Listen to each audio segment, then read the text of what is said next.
I had tracked him and the cowboys to their hideout at a sawmill, and they were loaded for bear.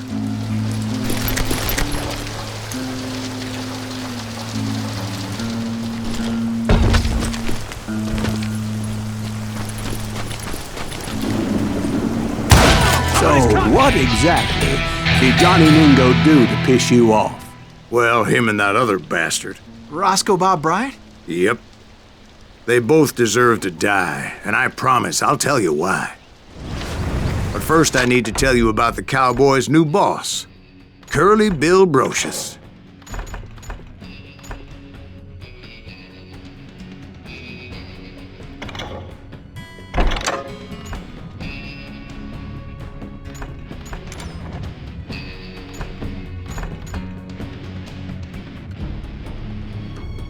Herb's coming!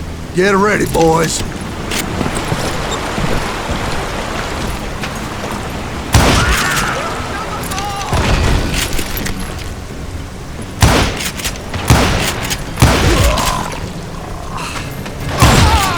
Curly Bill took charge of the cowboys upon the old man's demise, and after that gunfight at the OK Corral, the Clantons wanted revenge.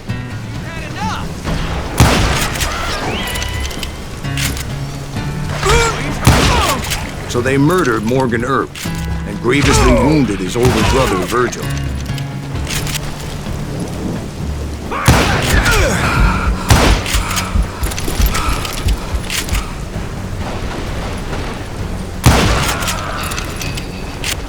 I'm done with you!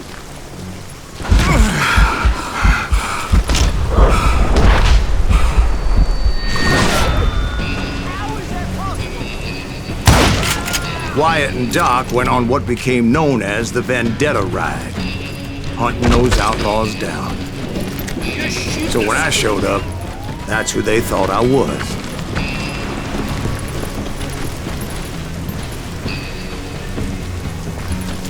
Shoot him from the side!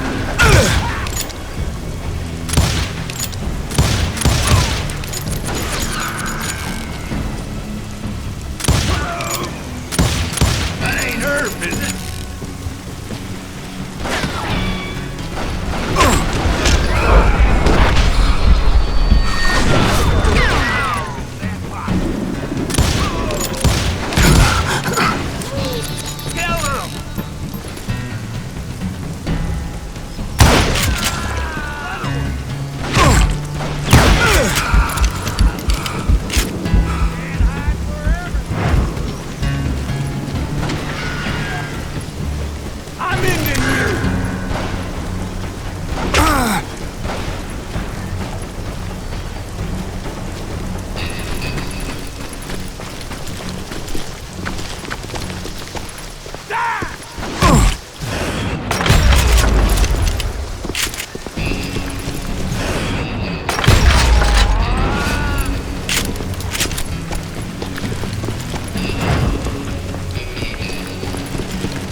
There were killers around every corner, all wearing red bandanas.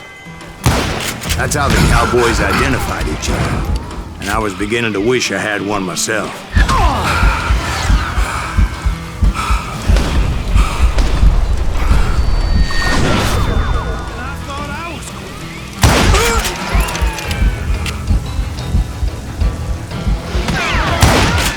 But I wasn't about to let Ringo walk away unscathed. And that's what drove me forward.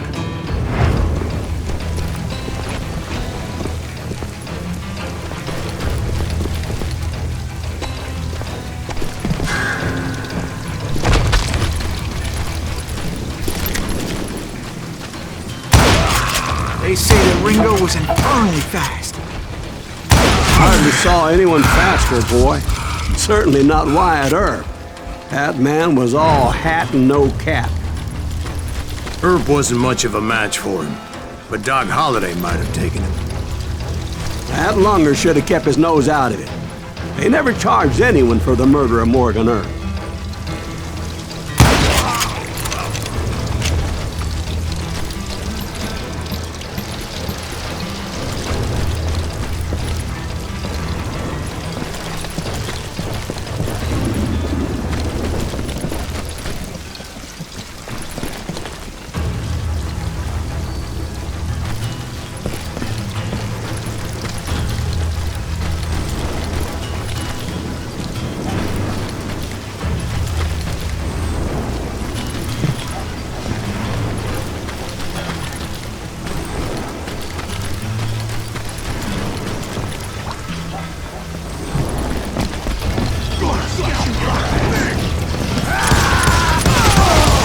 Excuse me, sir. I have a question. What's that, Dwight? After old man Clanton died, why didn't his son take over the Cowboys? Because Ike Clanton was dumber than a box of rocks and a yellow belly to boot.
Now, where was I?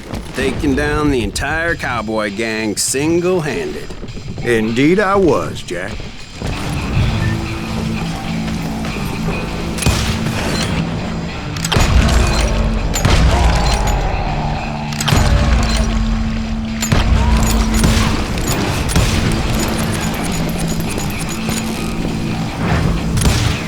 Take him down!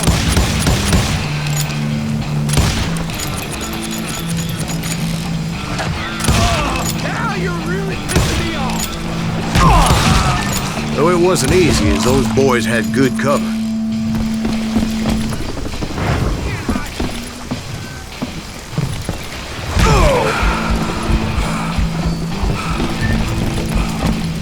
Do I have to do everything?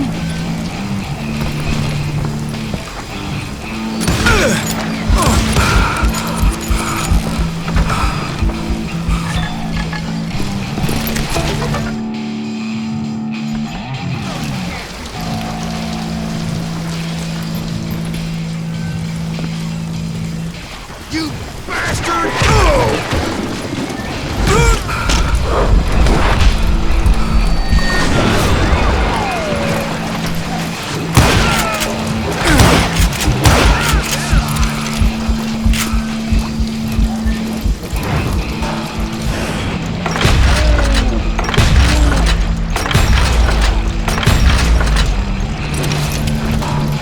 Sorry, son of a bitch!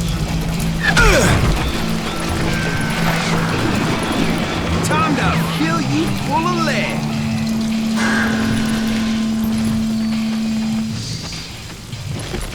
That's right. Run!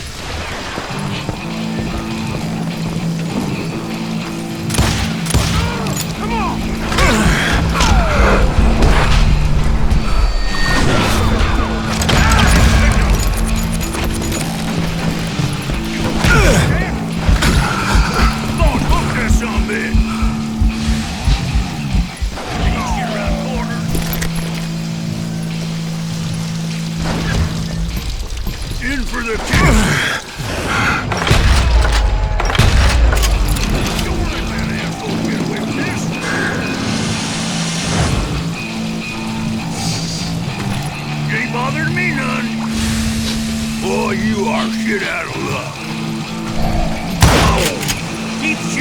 I don't mind.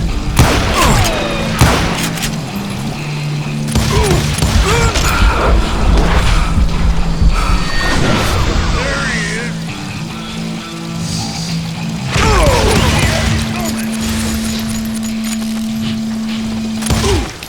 Oh, now what? Waste your bullets. Go ahead.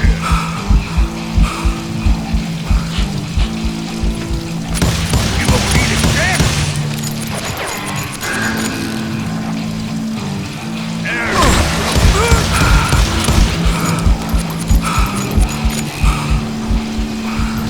Face me, you coward! Can you shoot around corners? Death is too good! There were carts everywhere, piles of lumber, and God knows what else for people to hide behind. That really was one hell of a sawmill. Quite an impressive operation.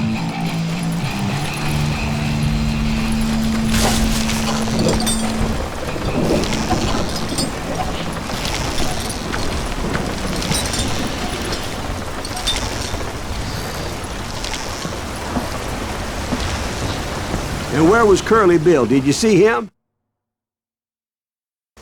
I'm about to get to that, Ben. Patience.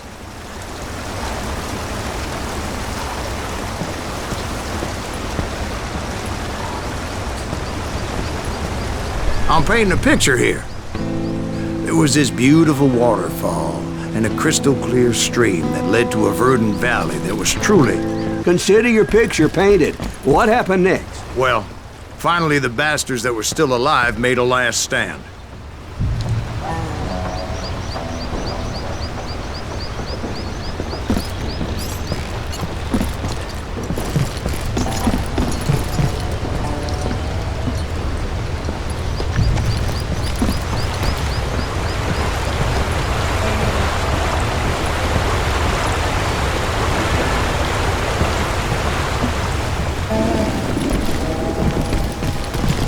Curly Bill, Johnny Ringo, and his compadres took off into the lumber yard, and I followed after.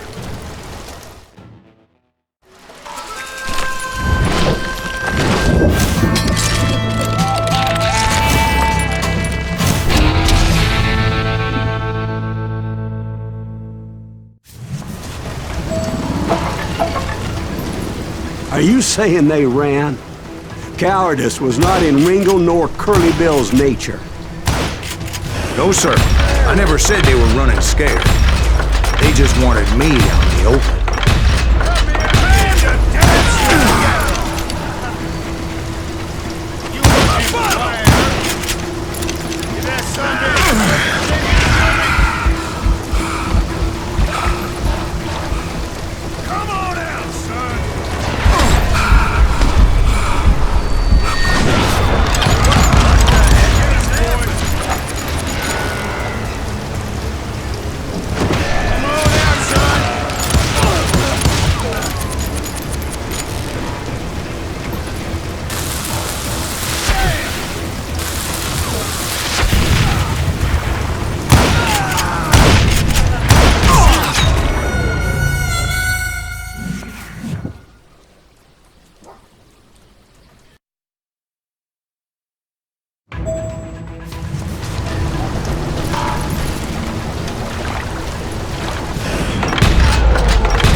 Are you saying they ran?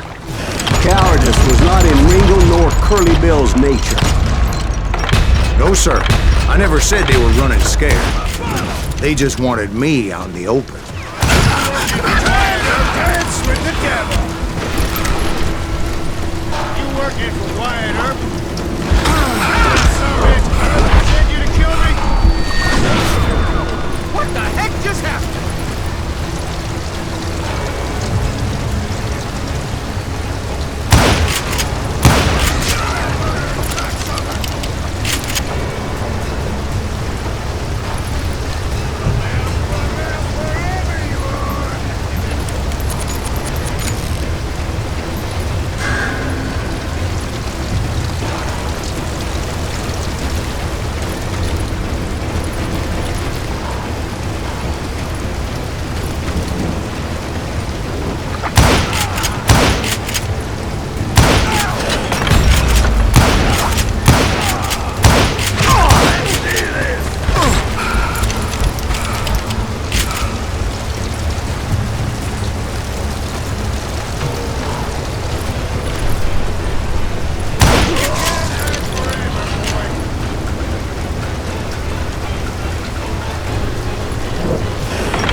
Just gave me no choice but to take his life. But Ringo was nowhere to be found. I knew you didn't kill Ringo, because he was found dead in a different location altogether. To this day, his killer is still unknown. Indeed. Took me a few months before I finally tracked his ass to West Turkey Creek Canyon.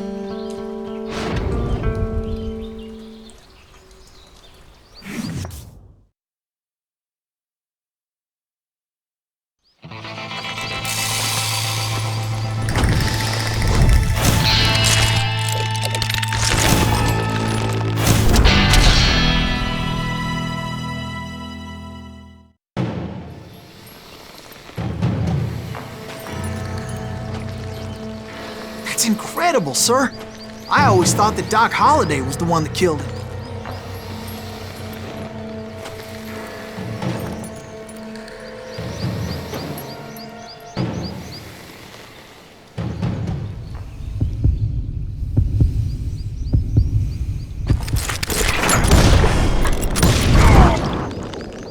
Sorry I had to ruin the legend for you, boy.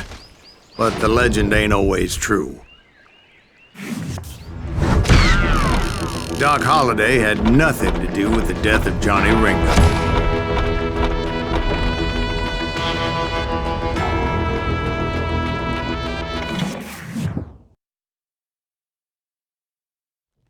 I was paid a healthy bounty for Ringo and Curly Bill, and realized there was real money to be made.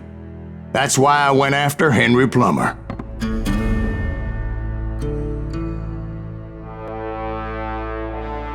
Now, wasn't he the sheriff who augmented his income by shaking down miners and robbing gold shipments? That's the one. Oh yeah, I remember him. He ran that gang of thieving outlaws called the Innocents. So it's true that you went toe-to-toe with him? Indeed I did, son. Indeed I did.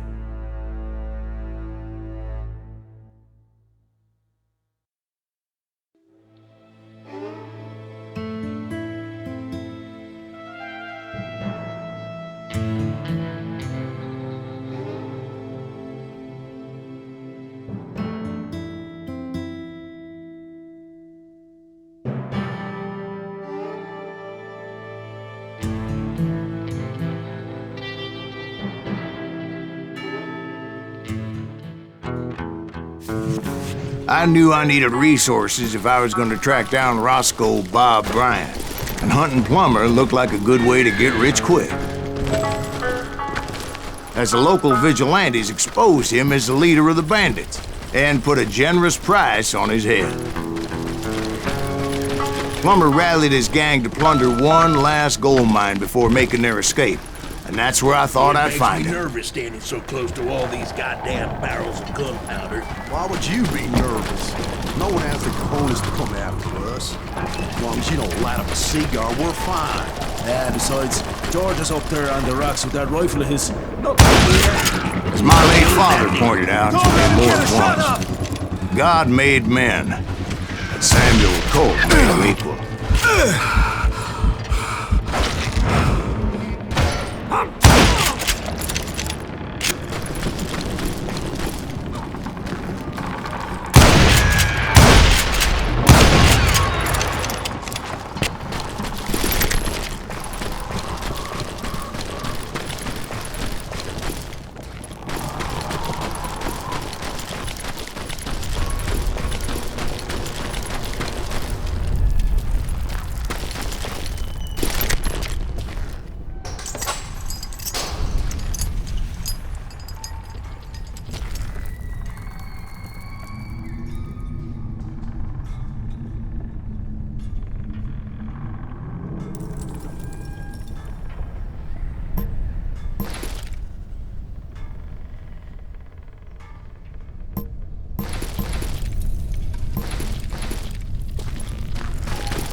I knew that dynamite wasn't mine, so I decided the polite thing would be to return it. It was the biggest gold rush since Sutter's Mill in '48.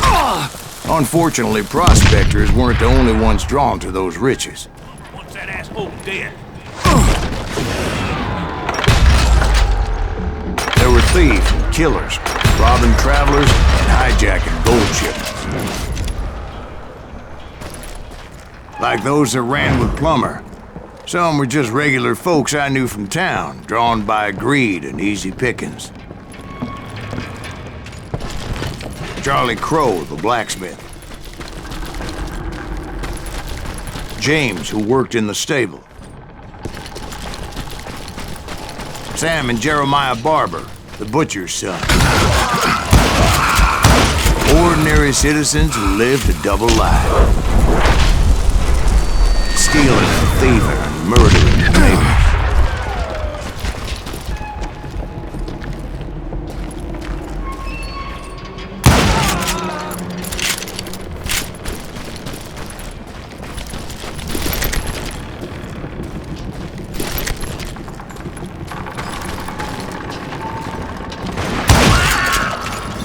Of course, the rest were veterans of the Civil War. Stone-cold killers trained on the bloody fields of Shiloh and Antietam. Plummer had a lot of men on his payroll. A hell of a lot. That son of a bitch pretended to protect the public with one hand while stealing them blind with the other. He set up a defensive perimeter which I had no idea how to breach. Oh! This is our gold now.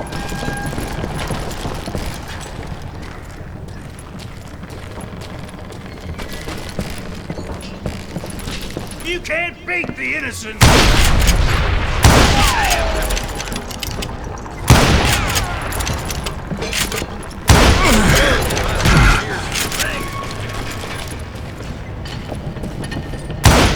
Do you know who we are?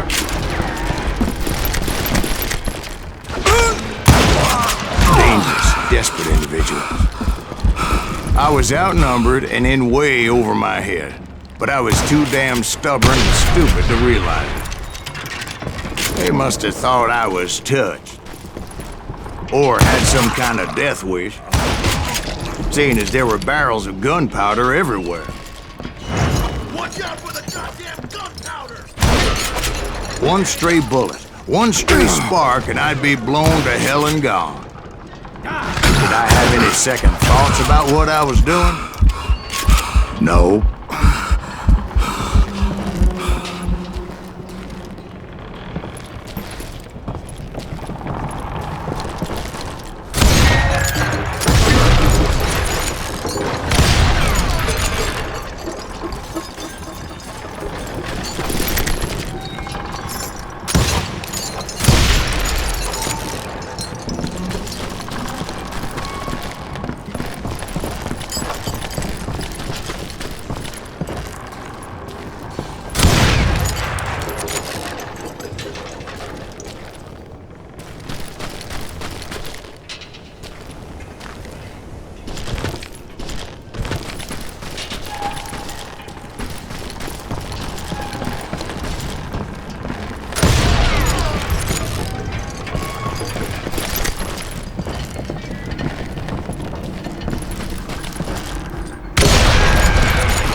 I thought I was some kind of hero.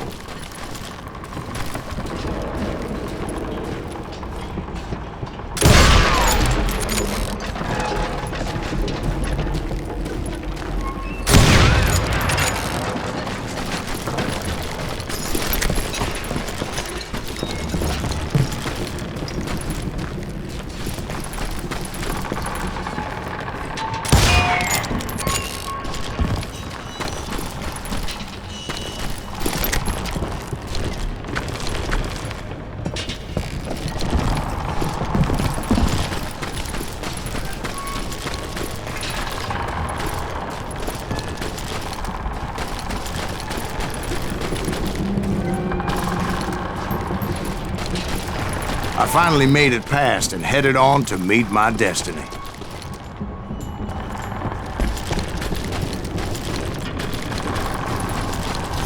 But first, I had something I needed to figure out.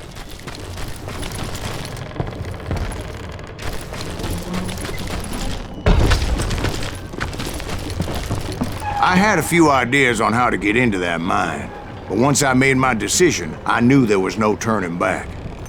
So my first thought was to enter the nearest mine portal. I saw an entrance. Made sense. It was the quickest way in, but that also made it more dangerous, as there would undoubtedly be enemy pickets posted along the way.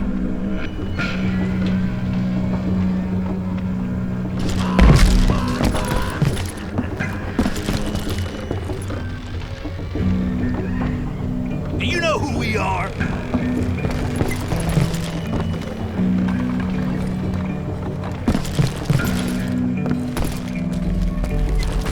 You can't beat the innocents!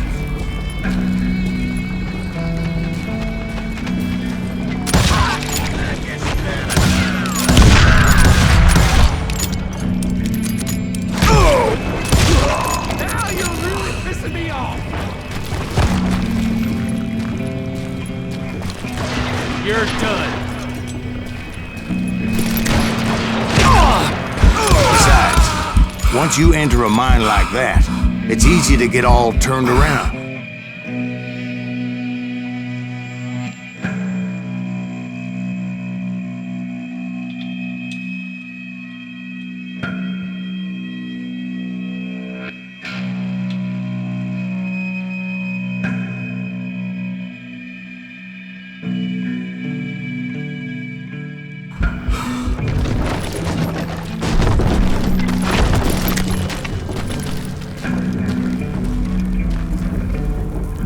confusing maze of corridors wouldn't even be the worst of it.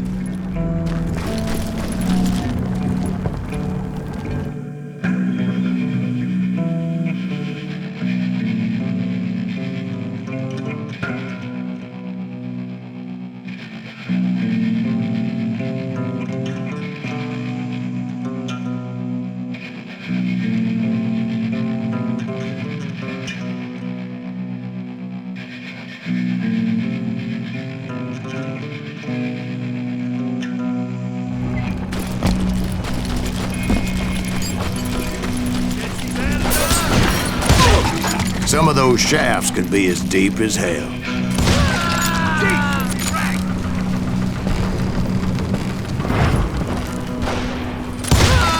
A single stumble or misstep can easily end in a deadly plunge to oblivion. Time to blow your shit up. Get out of here. You must be about out of bullets.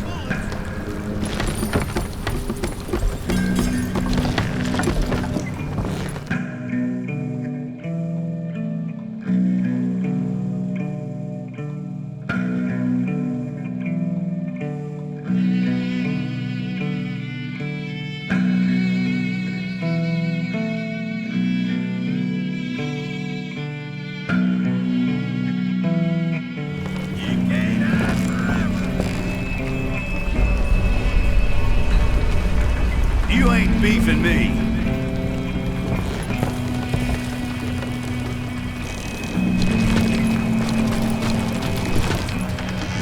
I do not deserve to die like this.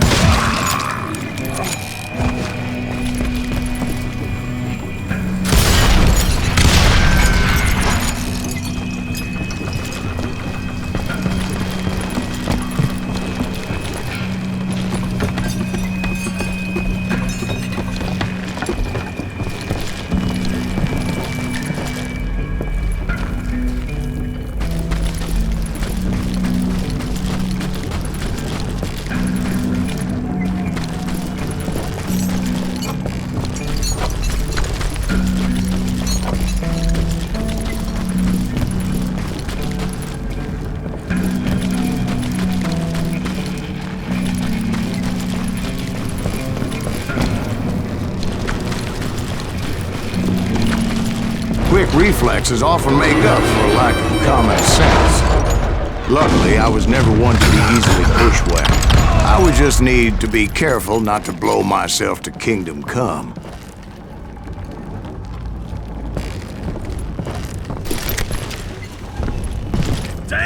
With all that gunpowder and dynamite everywhere, a body has to know what he's shooting at.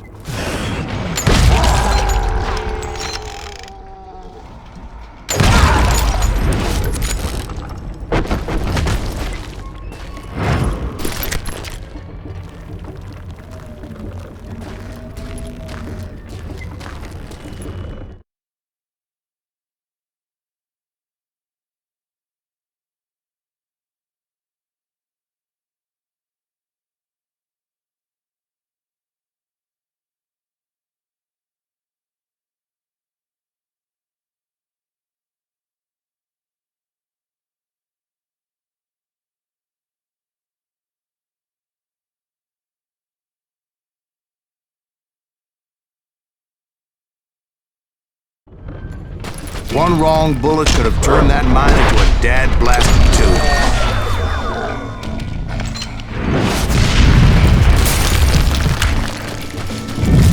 I freely admit that my plan of attack is not just moronic, but clearly insane.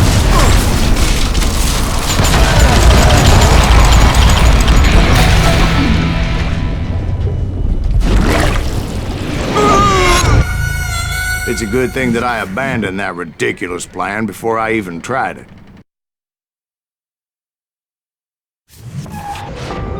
Instead, I spotted a ladder, way into the mine from the opposite side.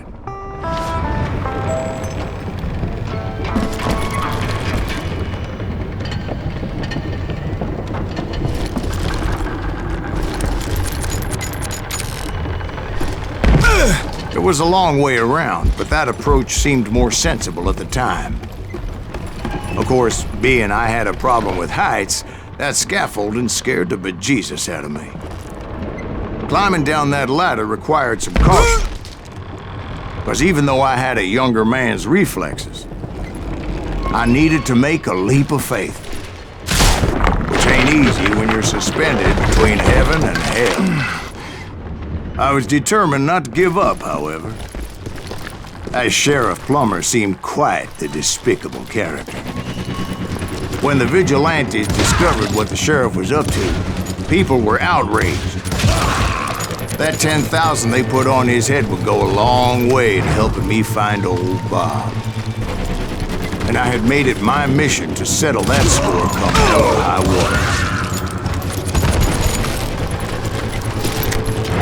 But first, I would have to make a choice. Take the elevator or climb the ladder.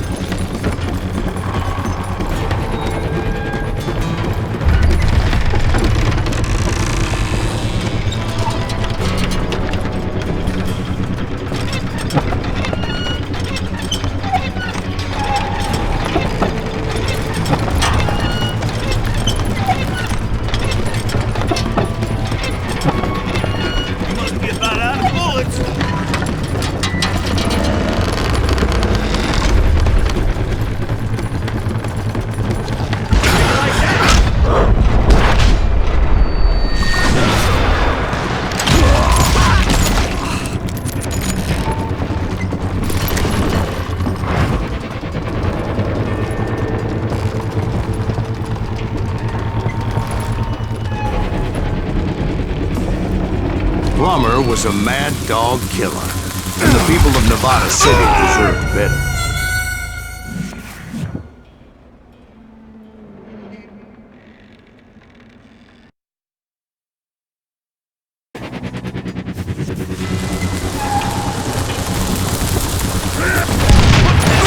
Well, he was the sheriff of both places at one time or another, but that's neither here nor there.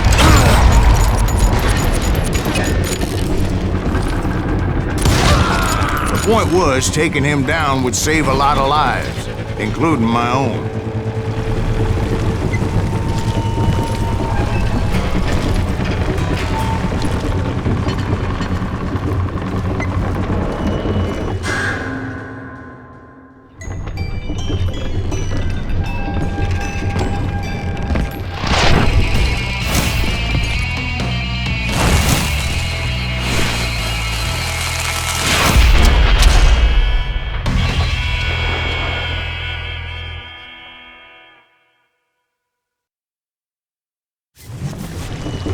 This is gonna hurt! Well, this day is just getting worse and worse for you, ain't it?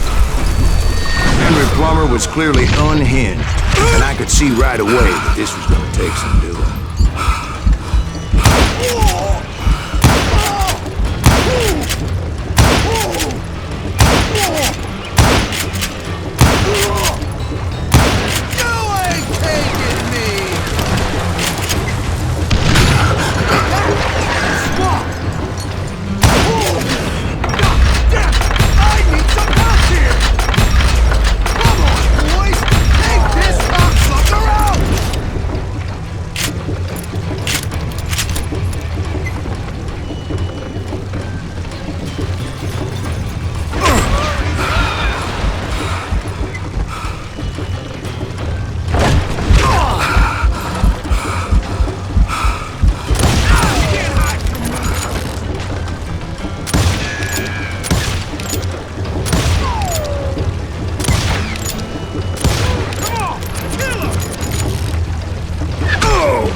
bury you in million pieces!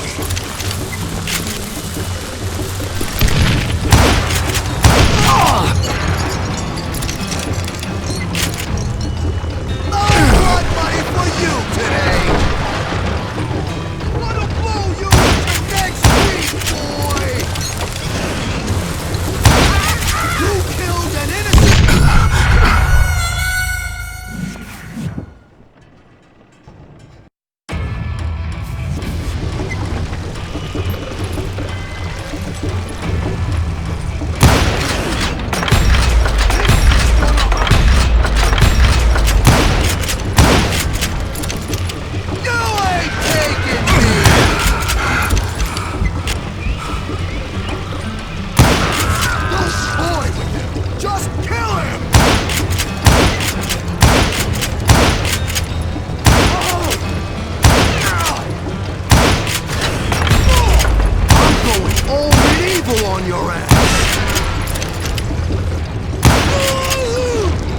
So that's how Henry Plummer died.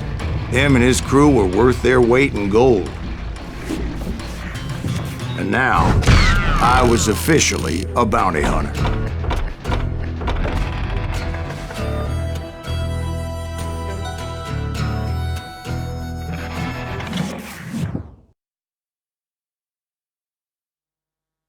So, did you finally go after that Bob feller?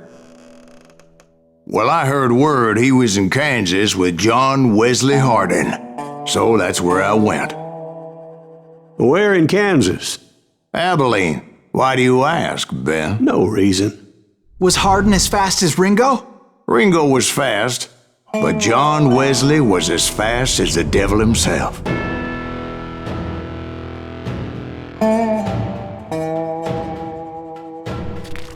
Hell, he killed his first man at 15. From that day forward, he had a price on his head and wouldn't back down for nobody, not even Wild Bill Hickok himself.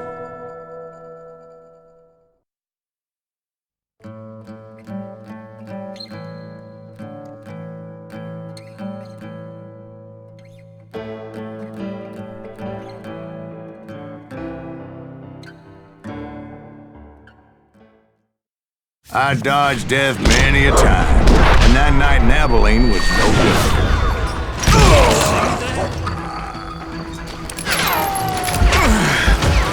I was there with the intention of finding that bastard Bob and collecting the bounty on John Wesley.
I thought the Texas Rangers got Hardin.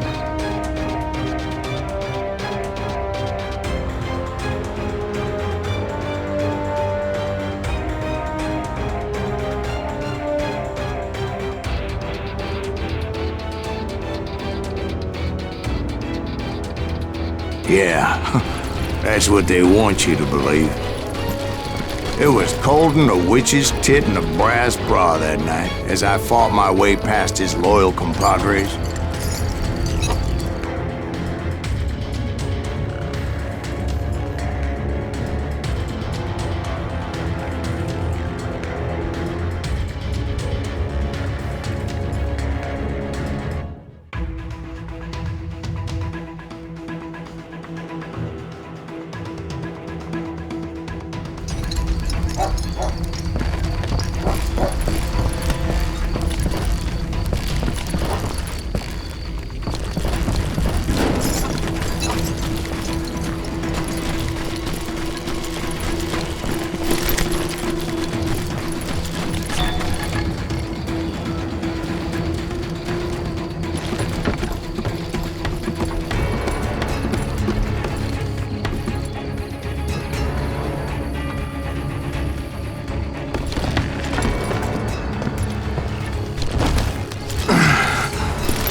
To the very same saloon we're sitting in today.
Look around and imagine this place painted in blood.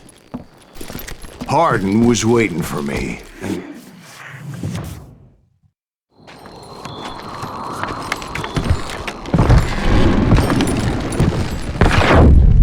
Wait, I'm jumping the gun here. Let me back up and give you some background on this sumbitch. He deserves that much. Don't you think so, Ben? John Wesley Hardin was a killer. By the end, he confessed to taking the lives of 42 men. Fathers and husbands, brothers and sons, men with families who cared about them. Families who put up money in hopes of finding justice.